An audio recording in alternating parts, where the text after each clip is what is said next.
In this guide, I'm going to be showing you how to get kill streaks faster in Modern Warfare 4. This is Miguel from Just Boz, and before we get into this guide, make sure to like the video and subscribe to the channel with all notifications on for more content like this. It really does help out the channel and we'd greatly appreciate it. If you have any questions, just ask them down in the comment section below. I'm going to be doing my best to reply to every single comment down there. The easiest way to do it is by equipping Hardline as your perk 2.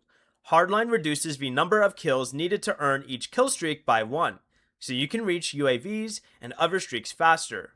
All you have to do is open multiplayer, select create a class, select your class, then go down to perks, and equip Hardline as your perk 2 slot. Lower cost kill streaks so that you can earn them more consistently during matches. Playing objectives and staying alive between engagements will also make it easier to build your streak without resetting your process. Before you leave, remember to like the video and subscribe to the channel with all notifications on for more content like this. It really does help out the channel and we'd greatly appreciate it. And if you did have any questions, just ask them down in the comment section below. I'm going to be doing my best to reply to every single comment down there. Peace.